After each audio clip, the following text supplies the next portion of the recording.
Hello అండి, నమస్తే. Welcome back to Gayatri Krishna YouTube channel. ఈరోజు పిల్లలకు ఎంతో ఇష్టమైన స్వీట్ రెసిపీ బొరుగుల ఉండలు. ఇవి మనం చిన్నప్పుడు చాలా ఇష్టంగా తినేవాళ్ళము.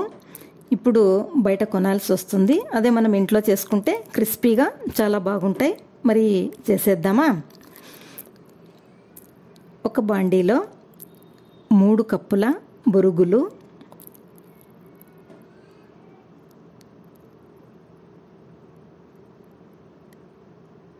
స్టవ్ సిమ్లో పెట్టుకొని వేయించుకోవాలి. పెద్దగా పెడితే బొరుగులు మాడిపోతాయి, అందుకు సిమ్లోనే వేయించుకోవాలి. ఎక్కువసేపు వేయించాల్సిన అవసరం కూడా ఉండదు.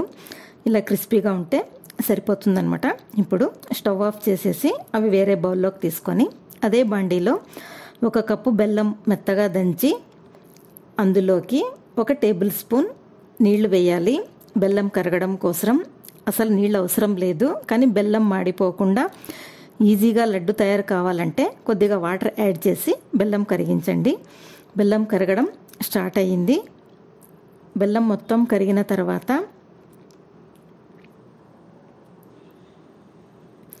1 టేబుల్ స్పూన్ నెయ్యి వేసి మరొకసారి బాగా కలిపి పాకం వచ్చేంత వరకు కరిగిస్తూ ఉండండి. ఒకసారి పాకం వచ్చిందో లేదో ఇలా చెక్ చేసుకుందాం. వాటర్లో కొద్దిగా 2 డ్రాప్స్ వేస్తే టెస్ట్ చేసుకోవచ్చు అనమాట. ఇప్పుడు పాకం వచ్చింది, ఇలా ఉంటే సరిపోతుంది. అందులోకి కొద్దిగా ఇలాచీ పౌడర్ వేసి మరొకసారి బాగా కలిపి 2 మినిట్స్ తర్వాత అందులోకి మనం ఇందాక వేయించి పెట్టుకున్న బొరుగులు వేసి బాగా కలపండి. దీనికి ఎక్కువ సమయం ఏం పట్టదు, చాలా ఈజీగానే చేసేసుకోవచ్చు అనమాట. ఇప్పుడు స్టవ్ ఆఫ్ చేసి బాణలి కింద దించేసుకొని కొద్దిగా వేడిగా ఉన్నప్పుడే బొరుగులు ఉంటలు చేసుకోవాలి. మనకి ఇష్టమైన సైజులో ఉంటలు చేసుకోవచ్చు. కొద్దిగా చేతికి నెయ్యి అంటించుకుంటే వేడేం తగలదు. లేదు ఒకసారి చేయి తడి చేసుకున్నా కూడా సరిపోతుంది. చూడండి లడ్డూలు ఎంత బాగా వస్తున్నాయో. చాలా ఈజీగా చేసేయచ్చు అనమాట.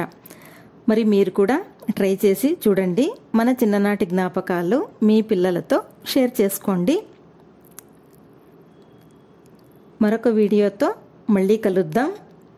లైక్ చేయండి, షేర్ చేయండి, సబ్స్క్రైబ్ చేసుకోండి. Thanks for watching.